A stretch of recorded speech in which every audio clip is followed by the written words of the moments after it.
I'm going to make a lot of enemies.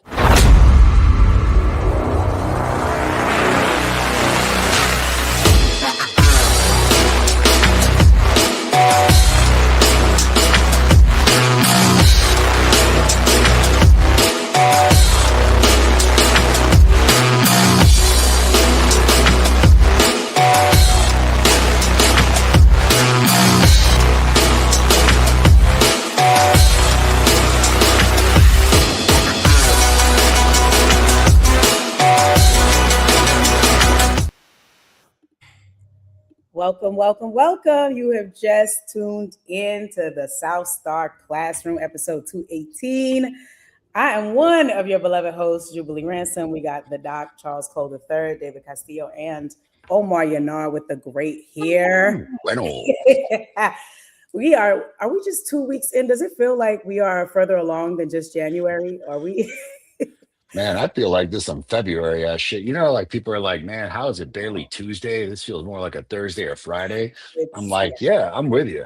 More like some February type shit right now. Yeah, I don't want to be like, it's been a long year, given that it's only been 2 weeks, but it kind of feels like that with all the current events. But how y'all doing? I'm throwing it to you, Charles.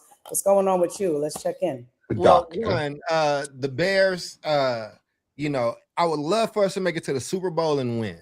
But when you beat the Packers in Chicago, in the fashion that we beat the Packers, it is just as good as a championship to me. So I'm very to my Packer friends and people out there.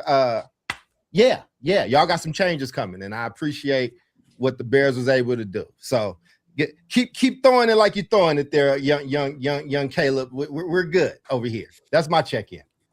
Well, all right. Thank you. Omar, how you doing?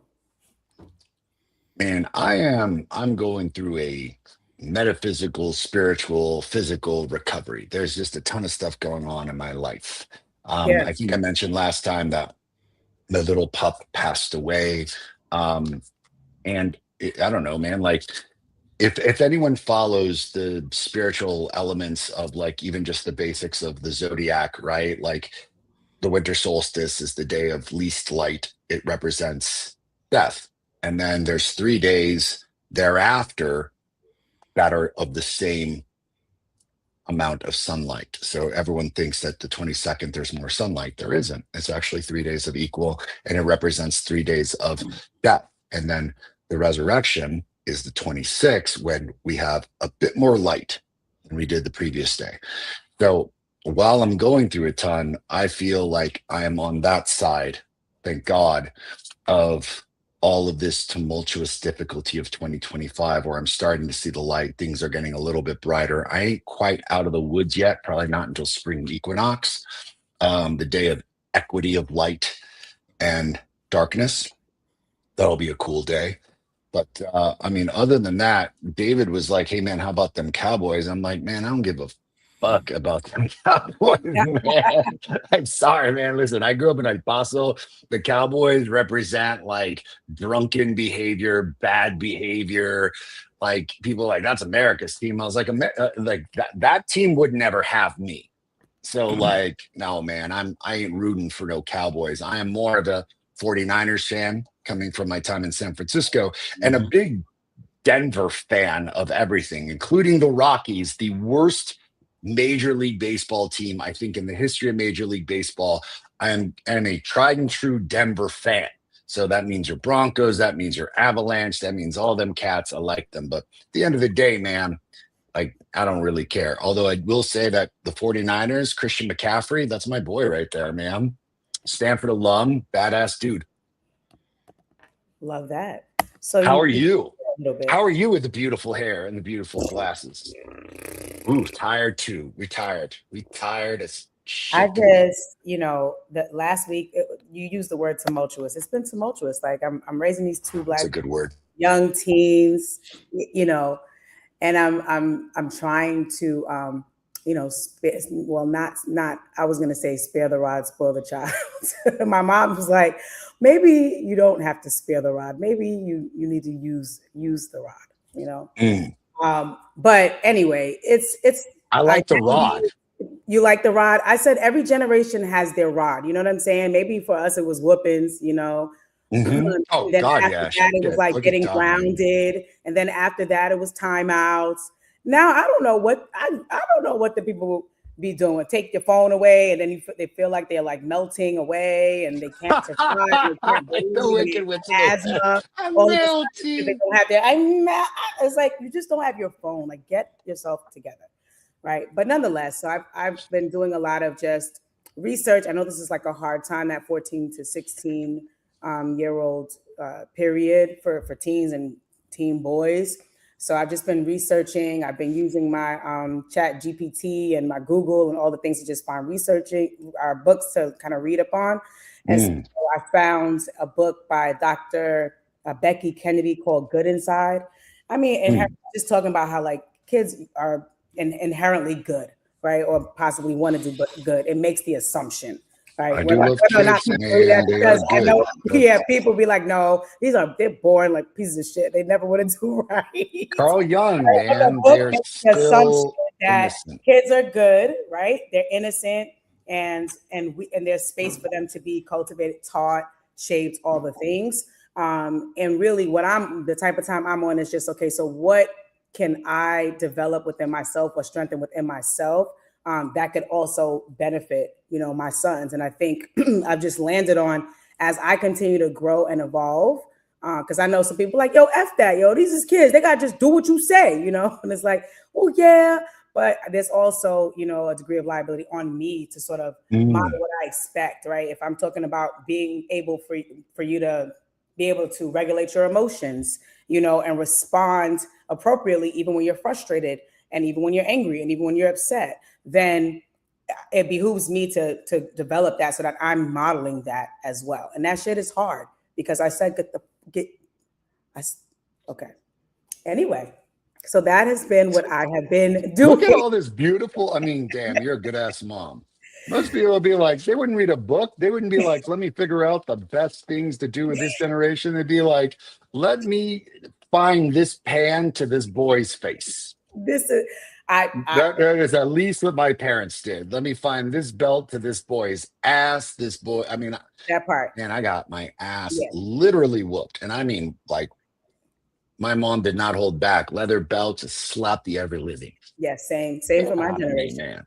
Yeah. And like, I don't know about spare the rod, spoil the child shit. Like, I never hit a kid. I don't think I'm ever going to hit a kid. I don't even know if I have kids. Am I going to hit that kid? I feel like I could do more psychological damage to that child using my mind and shit, like some Jedi mind tricks. I feel like this generation, they are like invincible, like nothing works. I can't think of like a superhero or something in a movie that just like, it doesn't matter what you have, and you just cannot kill them. Like they have such a high level of resilience. It's crazy. And resilience coupled with ignorance is some crazy shit. It's like, so you're not going to die? What? Right. Anyway, that's what I've been doing. I'm taking it in stride. And tomorrow I'm going to get a new tattoo, and I'm really happy about that. I'm big. Oh, okay. All right. Okay. Little tiny sleeve on this arm here. I'm developing a little sleeve here. So I'm really happy about that. And that's how I'm doing. David, how are you? I forgot we had David. Well, now that the show's almost over, right? Thanks, everybody. We'll see you all next 10 minutes on child rearing, baby. This was my therapy session because I don't see my therapist this week. So thank you. Look, it's your topic today. It's all good. I'm all about the therapy, baby. And then David's dog was being a hater. It's just a lot. Poor David. Go ahead, David. Thank you for dealing with us, David. Hold on. I'm coming. Yeah, David. Thank you. Well, the dog got thank rescued. you for being my friend, David. She's gonna get the brush. I'm gonna give her the chancla.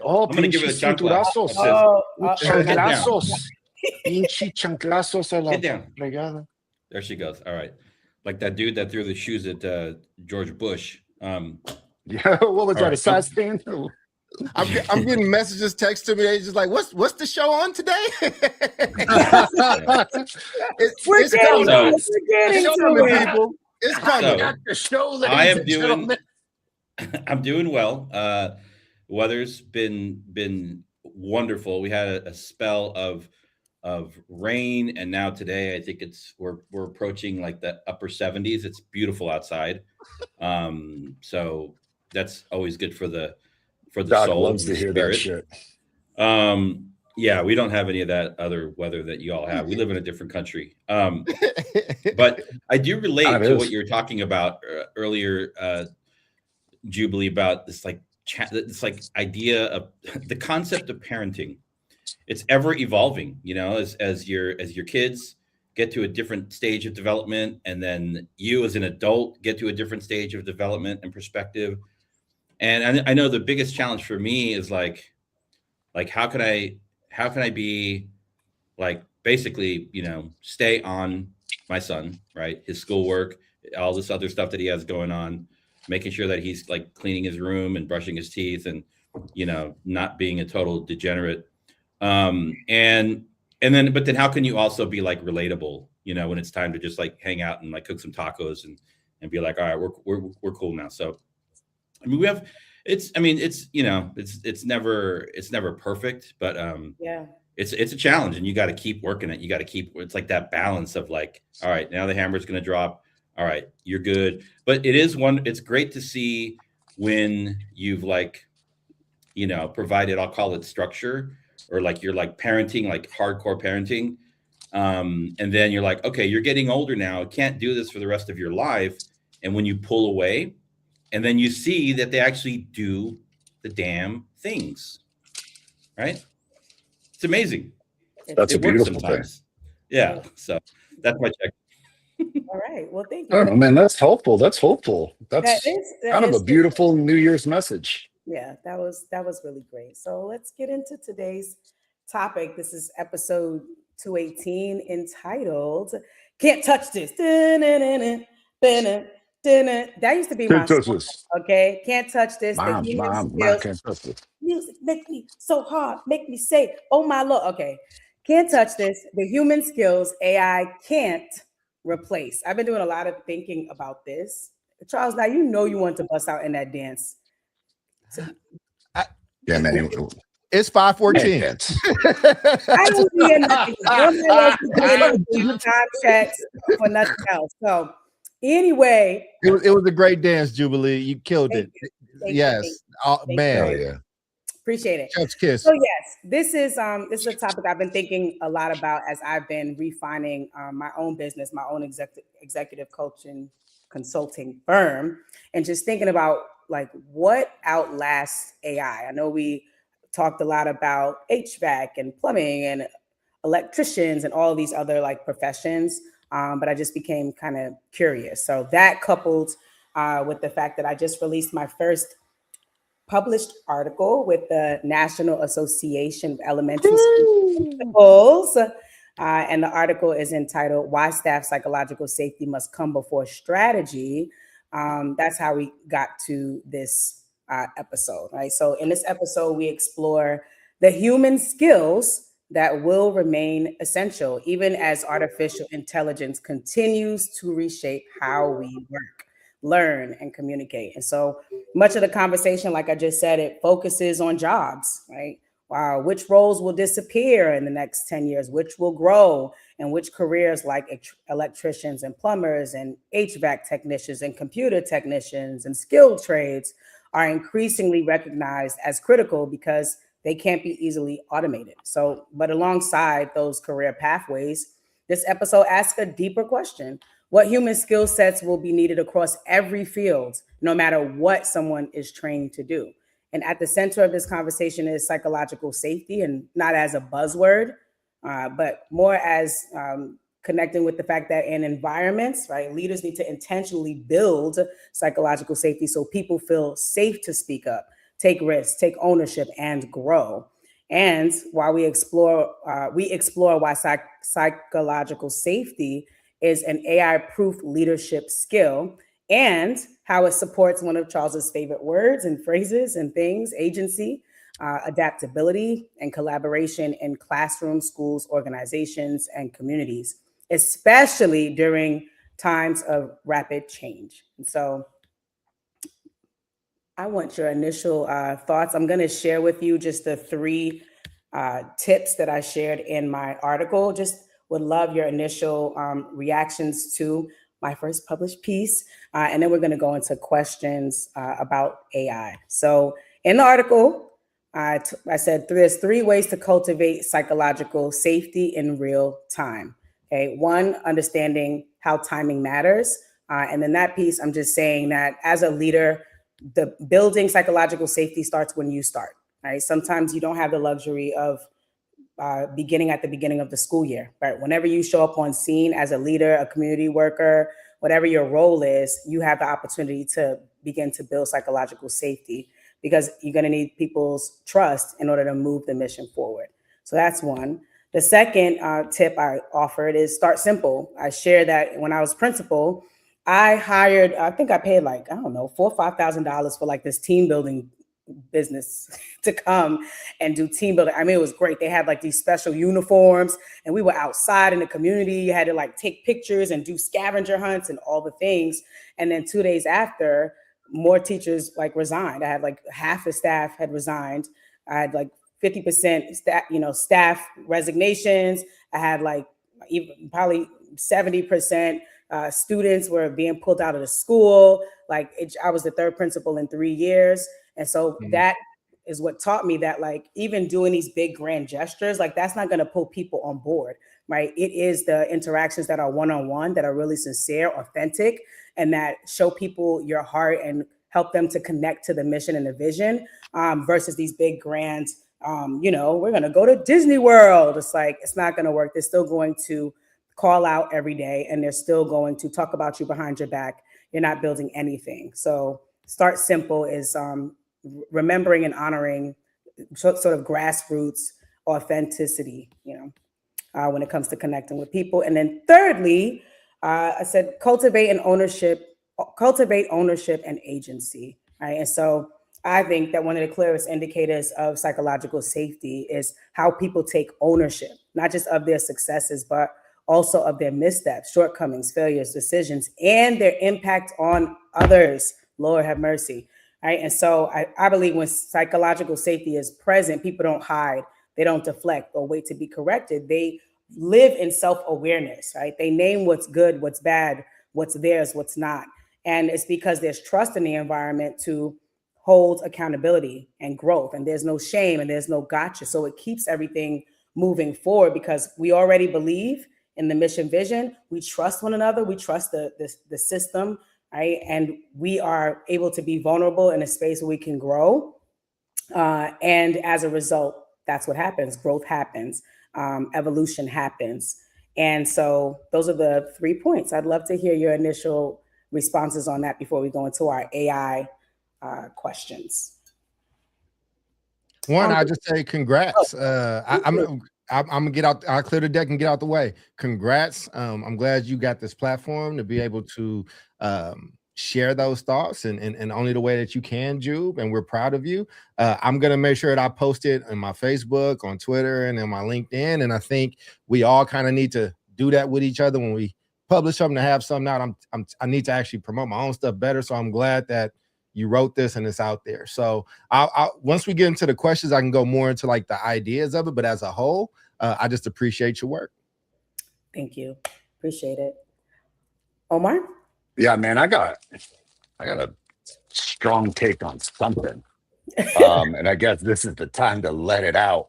Gotcha. I want to get into what is going to survive, because I think that's going to be something that people are going to be mindful of. But like, let me just get this monkey off my back. What I don't think is going to survive, which I don't think should survive, and maybe I'm not making a whole lot of friends today, is fucking finance.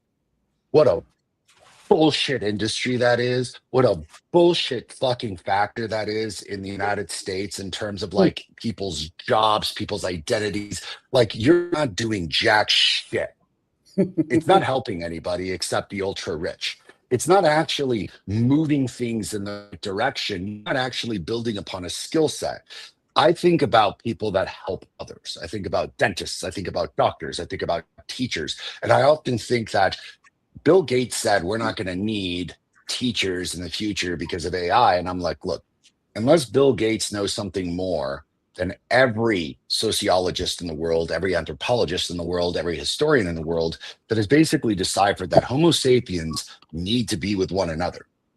We cannot be isolated. We have to be working in teams. We have to have emotional connection. We must have vulnerability. We must have communication. Hell, what is this podcast other than our ability to get together and talk some beautiful shit and learn and help talk with our audience for an hour a day? It is extremely fun and extremely cathartic, and it is vested in who we are as humanity. And ultimately, the first thing that I think AI is going to get the fuck rid of, finance. Y'all asses need to be out anyways. All these investment bros, all these hedge fund owners, like, how in the world is AI not going to be able to do that significantly better than they can? Now, granted, those people, the really, really smart ones, are going to be building the AI and algorithms to do all that work, but I'd like to see it gone. So what won't survive the AI apocalypse? Finance, and good fucking riddance. Get the fuck out of here. I just want to say there's a lot of my I just thought about it randomly. Don't know why. Shout out to our fellows. I know a lot of our fellows are watching today. They're getting to see Dr. Cole in a very different platform with very different language. Happy to see y'all. And that's Omar, by the way. Fellows, I love you. Please do substantive work. Do not get into finance. Do not get into finance. Please make the world a better place. Help another human being. Yeah. Don't grow wealth for Omar some weird feels very billionaire. strongly about this. I feel real strongly about it. I hope you're taking notes for your rant, because that might be one of the topics. Oh yeah, man, that's a quick minute and a half rant. I'll get into statistics in my rant. There's gonna be some hard line statistics, baby. I love it. I love it. David, what do you think? I mean, a couple things. When you made the comment, Jubilee, that when you took over a school that had like 3 leaders in 3 years, was exactly the kind of experience that I had at my last head of school job. And so the piece around like timing and engaging, the multiple like human beings that are actually supporting the operation of a school and kind of steering everybody in the right direction is absolutely critical. I think I like the idea of like starting simple and then moving on to cultivating ownership and agency. I do think also, on this thing about timing, it's like you can show up to any kind of job or opportunity or gain access to employment or an opportunity based on your resume. But once you start, the people that you're going to be working for and with, none of that matters to them. It really matters like how you show up in that space and how you engage them, how you lead them, how you hold them accountable. And people, I think most people, and this is the thing that AI is never going to be able to get rid of, right? That the ability of a human being to ride that balance between like the technical and the cultural pieces, right? So we know what the job is. We know what our outcomes are. How are we going to get there? Everyone is showing up also in a different way. And you have to kind of, AI can't gauge where people are in their career and what they have going on in terms of their skill sets and this and that. And that's the work that the human brain can do, right?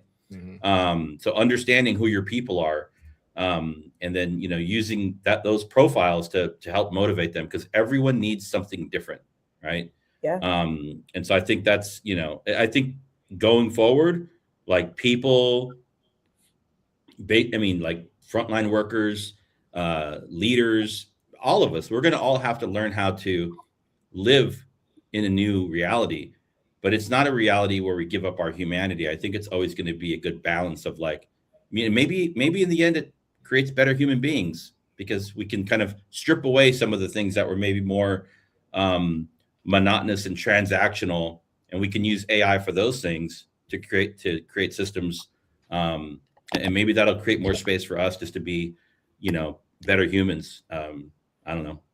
Agreed. I mean, we leaned into the first question, so we'll jump to the second, but it was, as AI continues to reshape work across industries, what human skills will people need no matter what field they enter. And I think this is should be an ongoing conversation, because I do think there's a school of thought out there that thinks that AI is just going to banish everything. It's just going to replace everything. And I'm not, maybe in 50 years, I don't know. But like, to your point, right, if we are all four in a space and we all have issues with one another, right, we can talk to AI and be like, hey, I have an issue. Like, Charles and I were always arguing. Omar's always yelling. David, he comes like in right before the buzzer, and I've got a gripe with these people. And AI can give me a whole script on it, but AI can't facilitate that conversation, right? AI can't serve as a presence in the room to sort of feel, what's happening in the space, right, with people's emotions, and look at people's eyes and be like, hey, like, is there something else that you wanted to say there? Like that whole piece. So anyhow, AI all right. Are you skipping to question 2, Jubilee? I just saw your message. Is that the one you want up? Yes, unless anybody else has additional thoughts about question 1. Like, I didn't know that was question. I thought that was just a general response. I got you. Question 2 is up. It's fine. He answered it. So yeah. So let's move to question 2, which is why is the ability to build psychologically safe environments essential for developing those AI-proof skills like ownership, agency, adaptability, and collaboration, right? And psychologically safe environments meaning those that are the spaces that are safe for people to grow, take risks, speak up, and that includes against the status quo.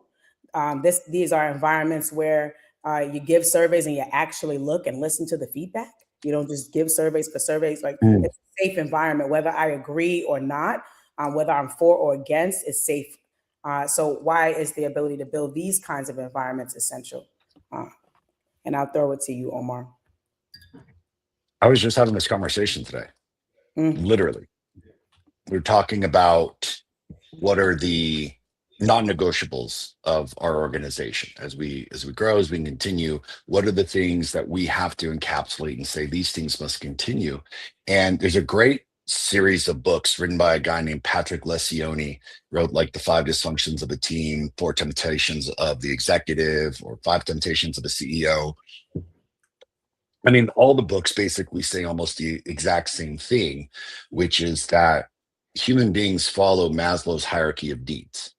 And trust in this pyramid of leadership is the most foundational component that you could possibly have. Can't accomplish it without it. This is why, like, people leave organizations. This is why people get up and go and do something else, because they've lost not just the trust in the organization, but they feel like they are not trusted. So that trust component is foundational. That is exactly what you're saying in terms of psychological safety. It is neurologically built into our brain to seek safety. All right.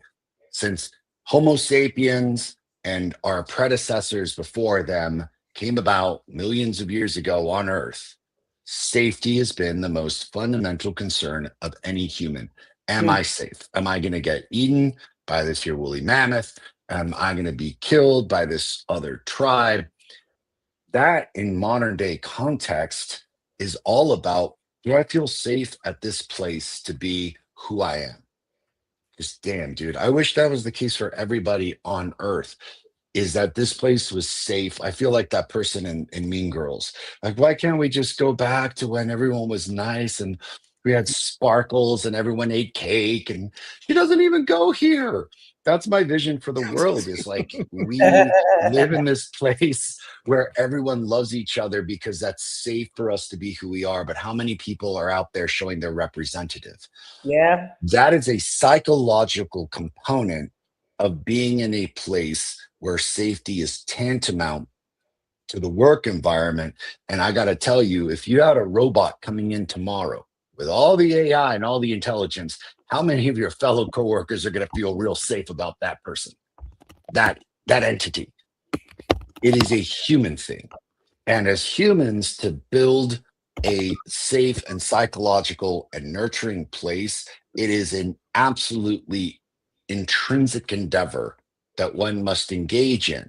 So it's funny because, like, as people talk down about social emotional learning or talk down about diversity, equity, and inclusion. I'm like, bitch, we should be talking those things up, because it ain't just about the diversity, equity, and inclusion of people. It's about the diversity, equity, and inclusion of perspective and voice. And if you're in just some weird ass place where you feel like you're the outcast, time and time again, every Harvard Business Review study on the planet will tell you the exact same thing. The lack of diversity in homogenous organizations often lead towards faulty profit margins, huge, what is it called? Not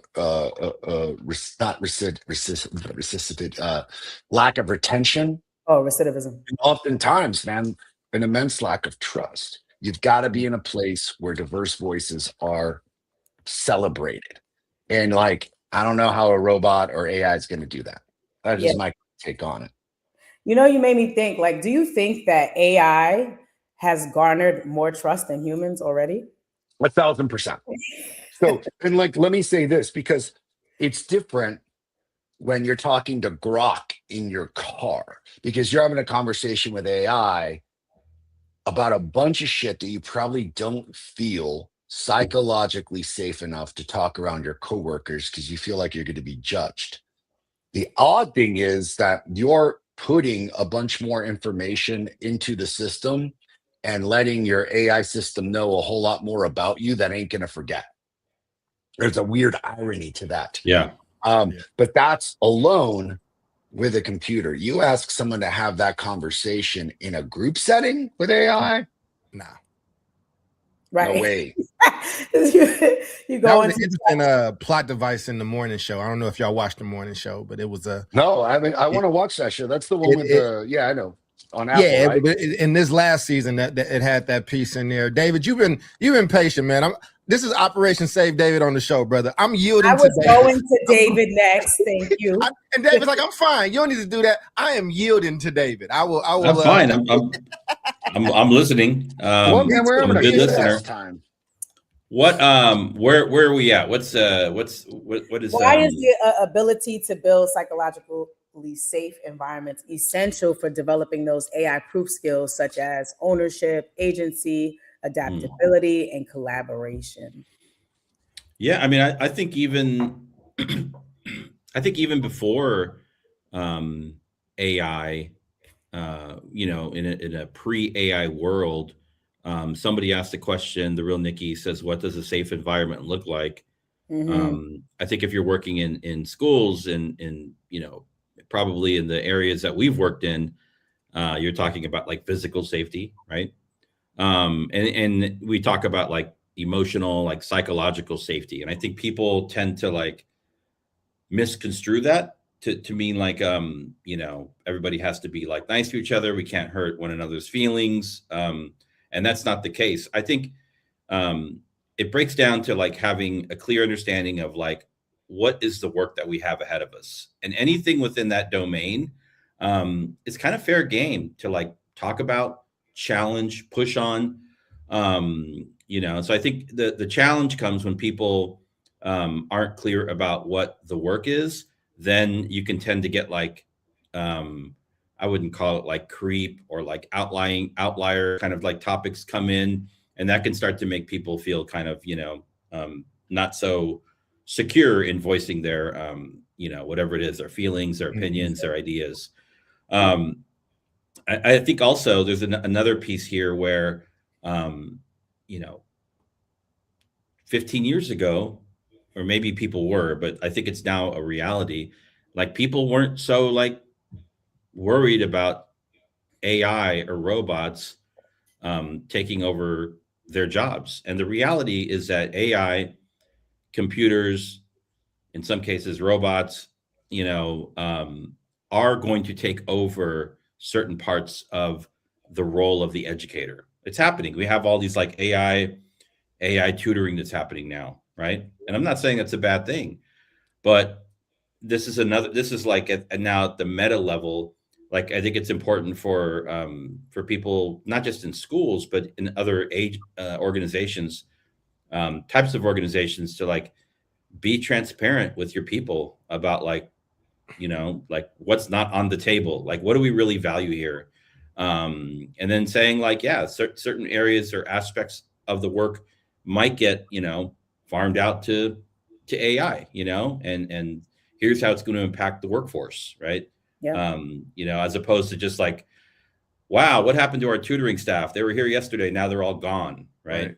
And that can have a ripple effect that creates fear, right? And that's just not a good place for people to be. Yeah. Just to chime in there, I think that was a good answer, David, because I was thinking about the question and I'm like, there's a lot of things I have to suppose if I go with the question. You know what I'm saying? The question is doing a lot of lifting. So why is the ability to build psychological safe environments essential? I don't really think psychological safe environments exist. I don't, and I think that it depends on who you're asking, right? And I think, but just to go with it, like AI-proof skills, like ownership, agency, adaptability, collaboration. I don't know if those.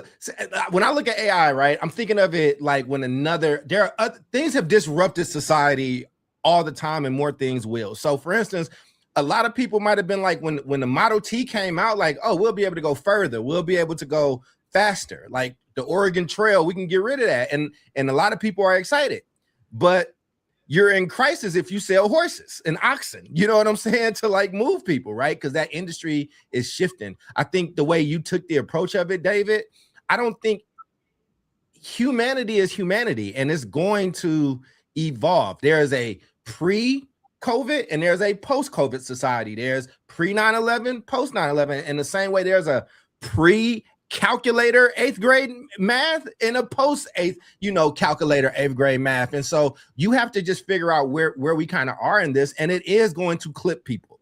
It is going to clip certain jobs. It is going to clip. Listen, I think that we should find ways to embrace it and put ourselves in the mix of it, because that toothpaste is out of the tube. I was reading something. I think we talked about it here. You guys can correct me. But I think it was when the telephone came out, or radio, or when radio came out, and people were like, it's the devil, like it's going to kill us at the fabric. And I think that some people will feel that way. And there's a lot of bad things that can and will happen, but there's going to be a lot of things that kind of come from it. So developing these AI, I don't know if anything is necessarily AI proof, but I do think you need to be more in touch with your own humanity now more than ever. I think that it's easier for that to get swept away. I think it's going to be very easy to upload everything you think and everything you've done and your pattern of thought into AI, and then you're going to forget how to think. I think that might be a real thing, and I think that you have to embrace conversations, have conversations with your kids and your family where there are no phones or screens around. And like really do those things. David gave that story of like just reconnecting with his boy during the break, and like I think they went camping or something. That's how you do it. Like, where will relationships kind of be? And I think they're just going to take a heightened. I think things are just going to shift. So I think it's a really good question. You know me, man. I be struggling with these like psychologically safe environments and our very liberal terminology. I think they exist if you believe they exist, and I think they don't if you don't. Right? I do not. I'm gonna land my plane because I know there's another piece, but Omar has said it. Like how I might talk to AI when I'm in my car, or I really got a place where I can truly pour out some shit and like have it and get some thought and talk back, and truly not worry about judgment. I think that's going to be really enticing for people. I do think you're going to see the rise of the AI boyfriend and girlfriend, the rise of the AI. I was about to say, man, shit, you're going to see it right out of my mouth. Sexy robots. You're going to, sexy lady robots, sexy non-binary robots. And I think the physical pieces of it. I mean, let's try the conversation. I think the physical pieces are going to actually be there, but I also think psychologically, listen, when you can, this is a Black Mirror episode. If I was able to upload, I was raised with my grandmother who's like my mother. She's dead now. If I'm able to upload every bit of her, and while I'm in my car and I can talk in the privacy of my car and I can talk to her and I get a semblance of that, Come on, man. Like, I don't know if there's how much proofing is going to happen. That's the thing. You're going to do it, and thank you for that. I mean, there's this piece about being able to be safe in isolation. But the thing is that we haven't thrived in isolation. We thrive in community, you know, at least that's what I believe. So when I will say this. Huh? Go ahead. I'm sorry, Jubilee. Yeah. I got excited. Continue. Chime in. My bad. I got excited, chimed in, and I was like, being rude as hell. I love your take on it because, you know, it's on the other side, which is cool. And when I wrote this article, I was thinking from the perspective of a leader, right, that has been given the charge of getting a school to improve student outcomes, right? There's a mission, there's a vision, there's goals, and we are trying to either meet or exceed these goals as a collective. So we're talking about this in terms of education. We're not just talking about this broadly. No, I'm saying that's my. You can go from any vantage point you want. I'm saying that my perspective when I wrote was from my my experience as an educator and a leader who had to figure out how to get people to feel okay with not knowing the answer, how to be safe enough to take risks and grow. And I think that those pieces, right, are replicable or they're transferable, right? So, for example, this morning I saw there's a kid in Ontario, a teenager. The caption, I didn't read the whole article, but it was like, Ontario teen says he built a module and that can end homelessness, right? I'm sure that there's some kind of AI, something in there. I didn't read the whole article, right? But it stood out to me because it's like, well, how did he get there to a place where he's creating something innovative? Somewhere along the way in his journey of life, whether it's at home, at school, at the synagogue, right, wherever, he had to be safe to try new things and to be like, I think I can end homelessness without somebody being like, you dumbass, homelessness is never ending. Put that Lego away, right? And so that's what I'm saying, right? Like AI proof, not in terms of like, you know, it's going to take it over and I just mean it's transferable across sectors, across time. And so, yes, there's an advantage to AI. We can do a whole PD. We can do a whole makeover with AI in our bedroom, you know, at night, right? It can't wipe our tears or anything like that, but it can definitely give us all that information. That's the isolation. But then we have to go outside. And then we have to go to the team meetings. And then we have to interact with other people. And so what do we need in that space so that we can show up as our best selves? Some people might say, I don't care. Like, it doesn't matter who's on the screen. It doesn't matter who's at the meeting. I'm going to just be me. I'm going to do me. I'm going to say whatever. While other people are like, no, I don't feel safe enough to share, right? So to answer Nikki's question, what does a safe environment look like? That's what I have in mind with a safe environment. A safe environment with an inquiry to impact loop, that's what I call it. It works. I come in, I'm like, hey, Charles, I think I can end homelessness. We're gonna buy these raccoons, and I don't know what the hell raccoons got to do with homelessness. I believe it. And Charles is like, really? He may not even believe it fully, but he like, tell me more. And I'm like, nah, because the raccoons is we could get 5 for $1. And I just give me a second. I'm going to work out the plan. And he goes with me and he lets me try it and all of that. Hey, how's that going? Did you get enough raccoons? It's that piece. It's the inquiry to impact. And then finally, when I use raccoon skins to build a module, it's like, you did it. Tell me how you got here, right? Or when I fail, he's like, all right, well, what'd you learn from that? So it's that the willingness to allow people to arrive and show up in whatever way they need to. It's the willingness to hear people, right? And to also implement the feedback that aligns with whatever the mission and vision is. It's also the ability and the space for people to push back on whatever you say you're doing, even if it doesn't necessarily align, right? And so a quick example, when I got to the school that I took over as the third principal in 3 years, I think I told you the story that I had a whole thing with my superintendent at the time because he wanted me to call everybody. I said, call everybody. I call everybody. It was like, you have to start one brick at a time. You've got to build relationships. You got to connect with people. I didn't know that was going to be the biggest part of me turning around that school, taking the time to speak to people individually, to let them know I cared, to let them know they were safe, to let them give ideas. Like, no, nobody don't want to sell no cookies on Tuesday at 7 p.m. in the cold, But hey, you know what? Let's give it a try. Let's see if we can get a committee together. Let's try it. So I think very long way to say the psychologically safe communities are built one person at a time. There's a level of openness there. There's a level of willingness there to hear, right? And to go from inquiry to impact where you're building together, right? You lead people by walking beside them, right? And that is what helps to create a psychologically safe community. Omar? Am I on mute? I'm not on mute, am I? No, you're good. I had this interesting, you spurned this thought in my head, and I don't know if it's ironic or interesting, but safe to have inquiry, right? And a lot of folks don't feel safe enough to explore those things, either because, I mean, Jesus, dude, like count the numbers. Some teacher that squelched their creativity, some parent or, guardian figure that's like, that's not going to help you make any money. You can toss that creativity out the door.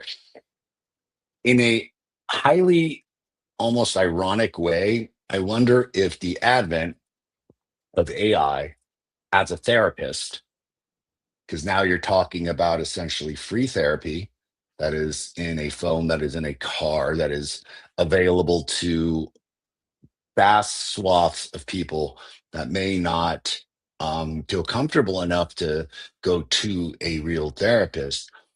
That level of self growth is an imperative in order to have the psychological safety that you're talking about. So, another thing that I was just talking about today is that the inner work that a lot of people neglect. It's like, well, I'm focused on the mission of this. And it's like, how are you going to focus on the mission of them if you're not okay? How are you going to make children psychologically safe if you've never done it yourself? I mean, like, there is this is a ridiculous take, but I love it. There's this amazing movie called Head of State with Chris Rock, where he was running for president. And he made this like really poignant discussion talking point in the debate, where he's like, how are you going to deal with credit card debt when you never had any yourself? How are you going to help people with student loans when you never had to take any out? How are you going to help people deal with the complexity of taxes and electric bills when you've never had those worries of yourself? And it was like this really radically cool statement about like Chris Rock, who was, like an alderman and working class, had all these difficulties dealing with this, like, billionaire dude who was running for president. It is a perfect metaphor for how are we going to grow ourselves into these psychologically safe teams unless we grow ourselves. And I wonder if AI is actually going to be the tool that helps and gives people the courage and confidence to ask and inquire those very difficult questions about themselves, rather than sadly bury it underneath the rug like most people do. And I will say this, those people that do bury it, there's a shelf life on that leadership. And you're probably a leader because someone gave it to you. You shouldn't even be a leader. You probably had your mommy or daddy give you that job, or some contact give you that job, or something else. Like, you didn't earn that shit. Get the fuck out of here. Like, you in a psychological state of not creating a safe environment, ironically, because I'm not creating a safe environment for those fucks, which fuck them. Like, you couldn't do the work to like improve yourself. Get the fuck out of here. You shouldn't be leading. Mom and dad give you that job. Good for you. I think that's going to be an interesting stake. What is going to happen in the next few years, where people have the ability to maybe grow through like a therapy situation from AI that they may not have had? And does that make for a better workplace where people are more vulnerable and trusting with one another? Don't know. We're going to have to find out, but it's an interesting inquiry. Yeah. I mean, I think the, you mentioned burying people. We've lived together as human beings for, I think, tens of millions of years, right? Like, we, at some point, even like pro Homo sapien, like, we figured out that we could not survive on our own. And we started to like live together. We started to eat together, to hunt together, to farm together, to bury our dead together, to celebrate, to have, have sex and procreate with one another, right? And so I think there's something that's really like deeply interwoven. I don't think it's deeply interwoven into our DNA, like the need to interact in the real world with other human beings, especially for for all people. Young people, it looks different, middle age, older people, but pretty much universal, right? Socialization. I don't think the advent of AI is going to wipe out millions of years of code, right, in a generation. But I do think it's important to like recognize, like you said, Omar, in any setting, like just as a human being, as a leader of people, how can you use it to advance the work that you're doing? And I definitely think that, I've used AI tools in my work since it came out and really became accessible publicly, and I've learned a ton, and it's made me a better consultant. I don't think it's made me a better husband, but I know for sure it's made me a better homeowner. I've fixed so much more shit in my house in the last like 2 years. I would have had to pay somebody to come and do thousands of dollars worth of work, It's disruptive in that way.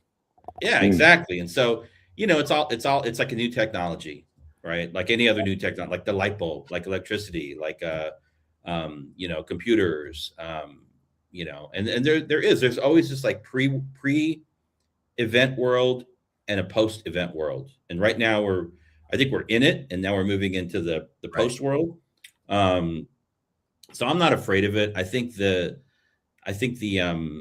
talking about like young people, I ain't afraid of no ghost. I think this like connects well with the push that a lot of states have done to get phones out of schools. So if you're going to get all these kids together, take their phones away, right? There's like a lot of not a lot, but there are like some of the big like nightclubs in the world, some of the like elite clubs where like you hear the best music, they don't even allow you to take your phones in there because it totally kills. It's like, let's all get together on a dance floor and take our phones out.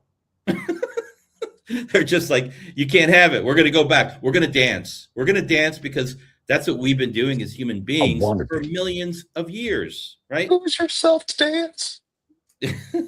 Yes. Yeah. Well, thank you for that. Charles, did you have anything else you want to add, or Omar, before we go to question 3? I'm ready for your question 3. Let's do question 3. All right. Okay. So what responsibility do educators, leaders, and parents have, and community advocates, and whatever role that people have in modeling and protecting these skills, especially in communities navigating rapid change or limited resource? And I want you to think of it from this place, right? If we're going to continue to have ingenuity, innovation, right? And I'm not saying that you can't learn from fear, because fear is also a teacher. People probably plenty of things we have today in this world were also created from fear. They were not created from safety, right? But from the vantage point of an educator and a leader, right? I've seen what can happen in safe spaces, right? And how kids thrive, adults thrive, right? People and communities thrive because that safety exists, right? So you can think of it from that way. But I'll throw it to you, David, first. Okay, let's see. In modeling and protecting these skills, I think like anything else, and this is like where the challenge arises. If like, I don't know what's happening in our big school systems, but right. I would assume that our school systems are taking on, not just like can our kids use AI to like write papers or not, that thing, but also like at the meta level, like having conversations about because it's really like it's like a history, it's like a sociology kind of like anthropology kind of subject that you could be talking about, right? I think it's very interesting. So I don't know really what's happening. I know at my kids' school it's not part of the conversation, but the flip side of that is that kids they have access to so much more information. So even if I think school systems and parents may not be doing their part, because let's be honest, I mean, parents are like, they're busy trying to figure it out for themselves. And if we can't model it for our kids in our communities, our kids are going to figure it out. This is the interesting thing. Like this generation we see is like, the young generation that's in school now, everyone's so worried about them. I'm not. I think they might be the smartest generation. Exactly. Even with all this shit is antiquated already for them. Right. Exactly. And so there's definitely a place for like adults to, engage, ask questions, teach when we can. But I don't know. I want to say, like, I think the kids are going to be okay. I think they figured it out already. Yeah, I think that AI is a steroid. Like, I think, again, great question.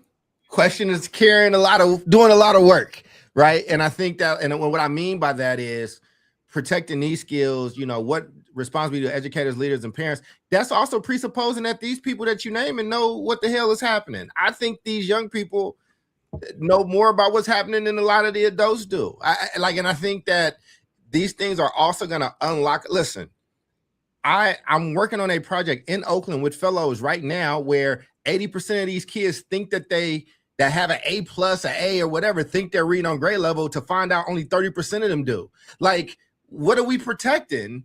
If you build the AI module into the work that I'm doing, and it's giving me real-time analysis of my level of mastery and auto correcting itself to make sure that I'm going.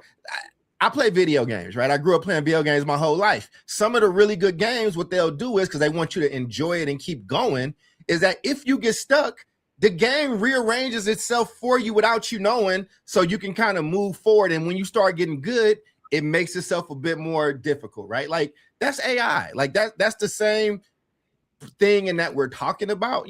I just think that the responsibility of this stuff is to first admit that we're in the wild, wild west. And a lot of industries are in the wild, wild west. AI is one of them.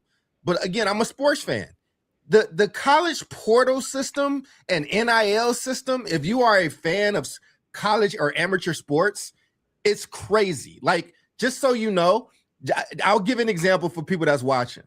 The quarterback from Washington said that he wanted to come back another year, and he's coming back on a $3 million or $5 million, something like that, NIL deal. And then Lane Kiffin quits one job, goes somewhere else, and gets new boosters. And now that same kid that just resigned within a week is now saying, put me in the transfer portal, because Lane Kiffin got $3 extra million for him. Okay. Like, what am I talking about? Like, this is 2 years ago, you couldn't buy a kid a squeegee, or you were breaking all kind of NCAA rules. They're in the wild, wild west, and they're going to have to figure it out. We're in the wild, wild west of what is AI? What is this thing? What are these systems? And I think the more that we try to tag on language or tag on these things on something that we don't understand, and you have a new group of people coming up, but underneath us, and this is all they know. This is their partners. This is how they talk. This is how they text their girlfriend or their boyfriend back. This is how they make sure that they're being reflective. 20 years ago, you weren't hearing high school and middle school kids talking about self-reflection.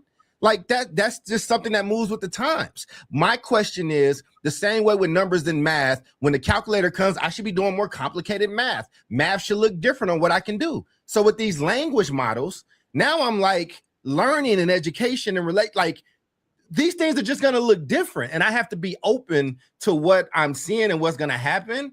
But the more resistant you are, you're going to wake up and you're going to be a fossil. So I think what are the things we're trying to protect? We're trying to protect community, but that's already gone. There's every spot of Facebook and Twitter and TikTok. People are finding their tribes now. Like, it's not a shit has changed. Like, the change is here. Like, it's here, and we're just kind of the last ones to know. But I think that the responsibility of these people is to figure out who they are without this stuff. You're going to have to see classes in shops. There's going to be, in our future, there's going to be a handwriting class where there's no computers or technology, and like, cursive is going to become a second language at some point in the future. Like, and people are going to, like, it's like Latin. Latin is a dead language, but it's so important to civilization, right? Like, somebody got to be the culture keeper of it. I think we're going to start entering that phase into new areas. That's what I'm thinking. And I think that fear that we have, which is relevant and is good, but you got to embrace it and see what new grows from it. And we got to deal with the bad that comes with it, because you can't take one side of the coin. The toothpaste is out. It's out. It's out the tube. There's toothpaste and sticky shit everywhere. Like, what are you gonna do? You know, and to the people that's out there listening, it's here. It's here. It is here. But it can help you fix your house. I'm a homeowner. It's not a lot of homeowners in my family. David, I appreciate what you said because, man, without this AI shit, like it's a lot of money that I'm down. It's a lot of things really I don't know. At your home, I was like, I hope toothpaste really helped at home. You had some baking soda and some vinegar to that shit. You got a very nice cleaning solution and shit. You know, hey man, you know it'd be like that. But that's my long-winded answer. And I've been good. This is the quietest I've been in one of the shows. So I'm doing my David impression today. I like it. Well, thank you. Thank you, Charles. I appreciate that. I like being quiet. I'm going to give my final thought because I like y'all going, though. I like y'all going. That's why I was listening today more than I know. I like listening and shit, too. I don't want to be admitting that I don't be listening to y'all because I do listen. Hey, man, I don't shit. You don't have to be listening to my ass. I listen. I'll say this. Final thought, AI or not, if you have not grappled with your own identity, your own personality, developing that in a real way and dealing with the demons and dealing with the insecurities and dealing with that self-reflective component, all of this conversation is a moot point. That is the central component that I think most humans need to start evolving into, which is having the courage to start diving into insecurities, their own depth. Because if you do not know yourself, how in the world are you ever going to teach anyone to deal with the adaptability, rapid changes, limited resources? It's like going into a gunfight with a tube of toothpaste. Like that's what you're doing. And I think the people that have not dove, is that a word?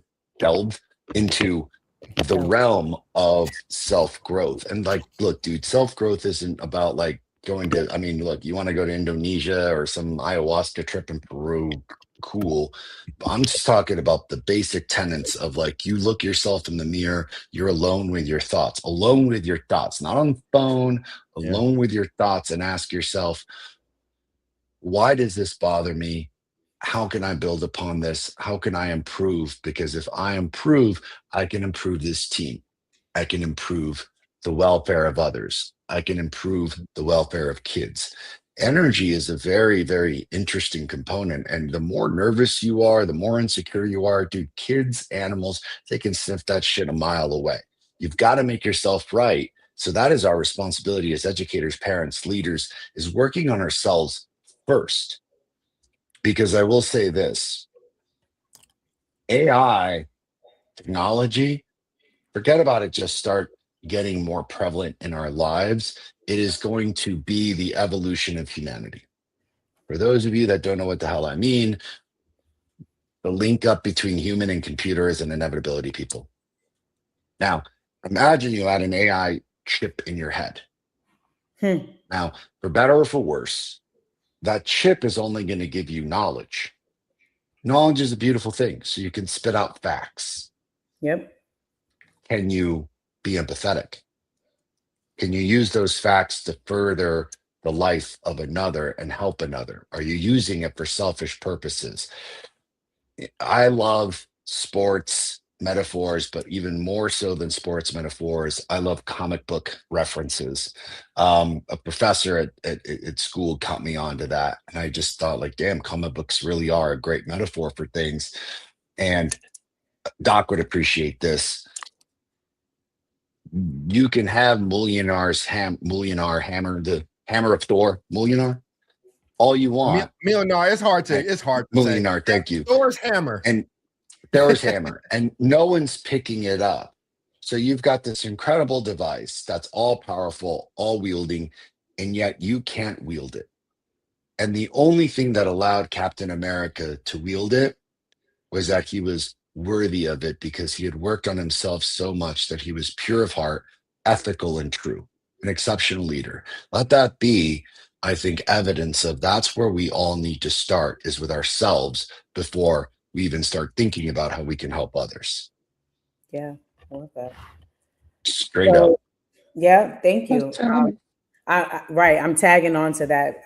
So AI is accelerating change. It's not replacing humanity. And I think our human work, to your point, Omar, is just always going to be present. It just is. Right? So to Charles's point, when you said, it's here, the toothpaste is out the tube, like the change is coming. Yes. And embracing change, being flexible, adaptability, those are all human choices. Right. Because I know people right now that they might be 85 years old and they're like, I am not using a microwave. I'm not. Yeah. You know what I mean? Like or dishwashers. Yeah, absolutely. Or dishwashers, or they think the boogeyman's in there or whatever it is, right?